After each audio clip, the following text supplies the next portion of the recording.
मंडळी गेल्या काही वर्षापासून प्रलंबित असलेल्या नगरपालिका निवडणुकीसाठी आज राज्यभरात मतदान पार पडले. राज्यातील 264 नगरपरिषदा व नगरपंचायतीच्या सार्वत्रिक निवडणुकांसाठी संपूर्ण मतदान यंत्रणा सज्ज झाली आहे. तसंच मतदान केंद्रांवर पोलिसांमार्फत पुरेशा बंदोबस्ताची देखील व्यवस्था करण्यात आली आहे. परंतु अनेक ठिकाणी नगरपरिषद निवडणुकीच्या मतदानाला सुरुवात होताच ईव्हीएम मशीन बंद पडल्याचे बघायला मिळाले. त्यामुळं अनेक मतदान केंद्रावर प्रशासनाचा सावळा कारभार समोर आलाय. त्याचा फटका आता मतदारांना आणि एकंदरीत मतदान प्रक्रियेवर होणार आहे. देशभरात निवडणूक आयोगाच्या कामकाजावर प्रश्न उपस्थित केले जात असताना आता पुन्हा एकदा आयोगाचा हलगर्जीपणा समोर आलाय. हे नेमकं प्रकरण काय आणि कुठे कुठे ईव्हीएम मशीन बंद पडल्यात याचीच माहिती सांगणार हा व्हिडिओ. नमस्कार, मी अक्षय आणि तुम्ही पाहताय विशेष भारी. म्हणजे आज सकाळी 7:30 वाजल्यापासून राज्यात 264 नगरपरिषदा व नगरपंचायतीच्या मतदानाला सुरुवात झाली असून मतदारांनी मतदान केंद्रावर गर्दी केल्याचं चित्र बघायला मिळतंय. सायंकाळी 5:30 पर्यंत मतदार मतदान करून आपल्या मतदानाचा हक्क बजावू शकणार आहेत. दरम्यान काही मतदान केंद्रावर ईव्हीएम मशीन बंद पडल्यानं एकच खळबळ उडाली.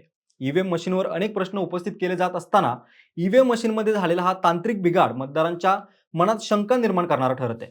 सोलापूर जिल्ह्यातील मोहोळ नगर परिषद येथील नेताजी प्रशाळेत मतदान चालू असतानाच अचानक ईव्हीएम मशीनमध्ये तांत्रिक बिघाड झाल्यानं साधारणतः अर्धा ते 1 तास मतदान प्रक्रिया बंद पडली होती. त्यामुळं एकच गोंधळ उडाला होता. परंतु लागलीच कर्मचाऱ्याकडून तत्परता दाखवत ईव्हीएम मशीन सुरू करण्याचे प्रयत्न चालू केले गेले.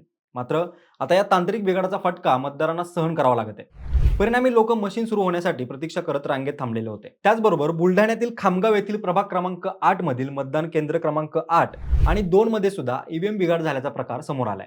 परिणामी या मतदान केंद्रावर सुद्धा 35 ते 45 मिनिटं मतदान प्रक्रिया ठप्प झाली.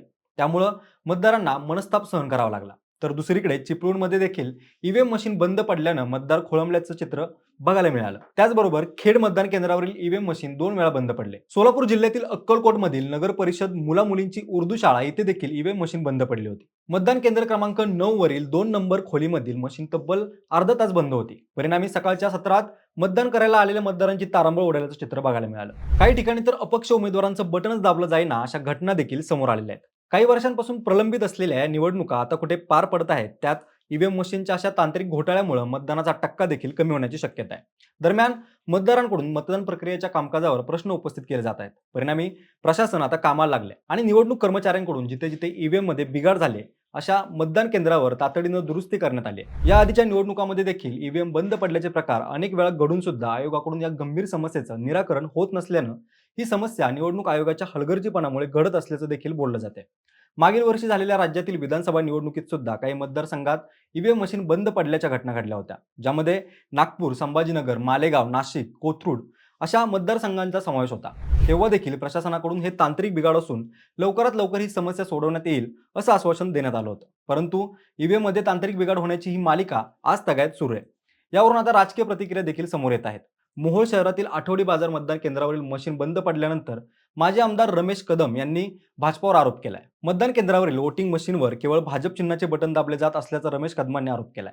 तर विरोधकांना पराभव दिसत असल्यानं त्यांच्या पायाखालची वाळू सरकली असं प्रत्युत्तर भाजप उमेदवार सुशील क्षीरसागर यांनी दिले. खरं तर मतदानाची प्रक्रिया पारदर्शकतेनं आणि नियमानुसार पार पाडण्यासाठी निवडणूक आयोगामार्फत सर्व आवश्यक खबरदारी घेण्यात येते. यामध्ये मतदानाची नोंद करणारी मतदान यंत्र, त्याची निगराणी आणि सुव्यवस्थितपणा या बाबी विशेषतेने महत्त्वाच्या ठरतात. या दृष्टीनं ईव्हीएमच्या सुरक्षेबाबत प्राधान्यानं आवश्यक ती काळजी निवडणूक यंत्रणेकडून घेतली जाते. खरं तर विधानसभा निवडणुकीपासून कायमच निवडणूक आयोगाच्या कामकाजावर प्रश्न उपस्थित करण्यात आले आहेत. मग ते विधानसभा निवडणुकीच्या निकालामध्ये फेरबदल करण्यात आल्याचा आरोप असो किंवा राहुल गांधी यांनी वोट चोर मोहीम सुरू केली त्यातले आरोप असो, वेळोवेळी निवडणूक आयोगाच्या कामकाजामधील दिरंगाई समोर आलेली आहे. विधानसभेच्या निकालावेळी तर काही ईव्हीएम मशीनचे सील फुटलेले होते, अशा घटना देखील समोर आल्या होत्या. त्यामुळे वारंवार अशा घटना घडत असताना देखील निवडणूक आयोग चुकापासून शिकण्याऐवजी पुन्हा पुन्हा त्याच चुका का करत आहे असा देखील प्रश्न उपस्थित होत आहे.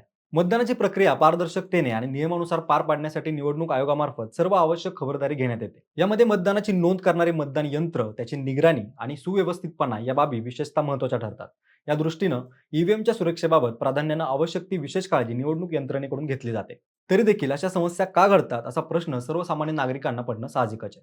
तुम्हाला या ईव्हीएम मशीन बंद पडण्याच्या समस्याबद्दल काय वाटतं आणि तुमच्या प्रभागात देखील अशा काही समस्या जाणवल्या आहेत का? तुमचं मत आणि प्रतिक्रिया आम्हाला कमेंटमध्ये नक्की कळवा आणि अशाच माहितीपूर्ण व्हिडिओसाठी पाहत राहा विशेष भारी.